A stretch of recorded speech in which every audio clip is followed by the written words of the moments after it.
Basho Sings, Robbie Basho, 1967 on Takoma Records. Robbie Basho, born in Baltimore, Maryland, was orphaned as a child and then adopted. Grew up through high school alongside John Fahey, and together they discovered the acoustic guitar, and specifically the steel string acoustic guitar. In the early 60s, he immersed himself in various Asian cultures and arts, and of course their music. He also changed his name to Basho in honor of Matsuo Basho, a Japanese poet.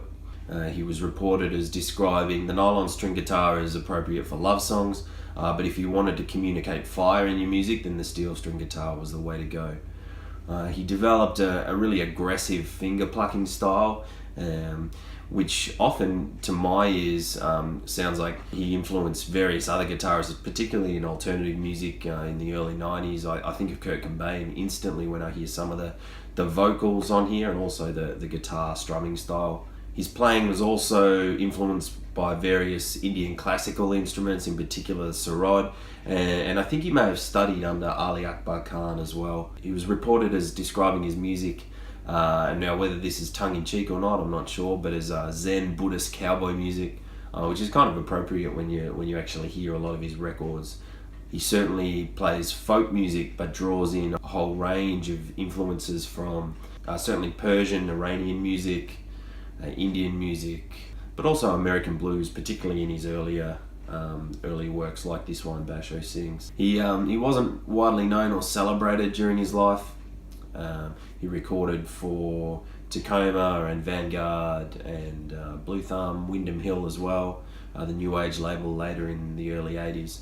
He passed away at the age of 45 in a sad chiropractic accident. He vertebrae ruptured, and he passed away in hospital a few days later. A folk record recorded in 1966 and released early in 1967.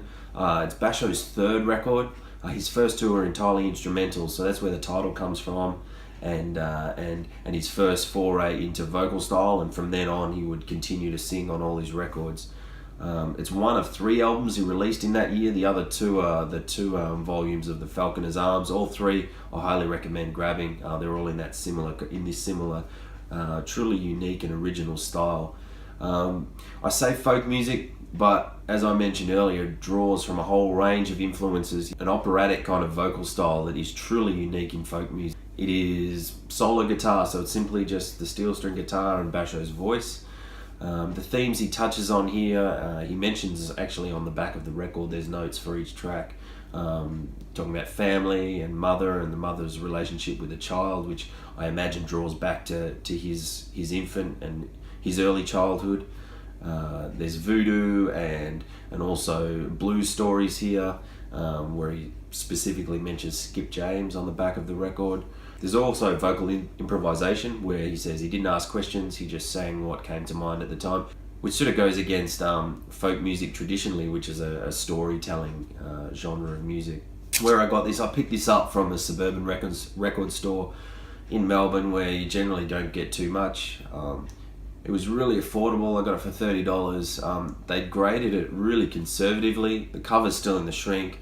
There's no wear on the labels, and the vinyl looks almost unplayed, so I'm not exactly sure where they got that low grading from. You'll pick it up, maybe not in a record store, but you'll find this one online, Discogs, eBay, and you might pay between 30 to 50, 60, maybe even a little higher.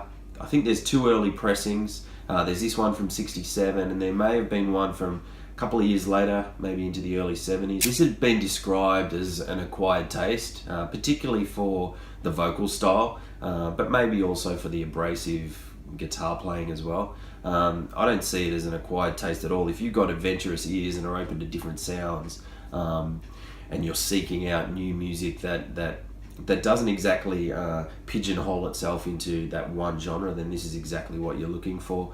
To me, it's unique and original sounding folk music. Basho Sings, Robbie Basho, 1967, Takoma Records.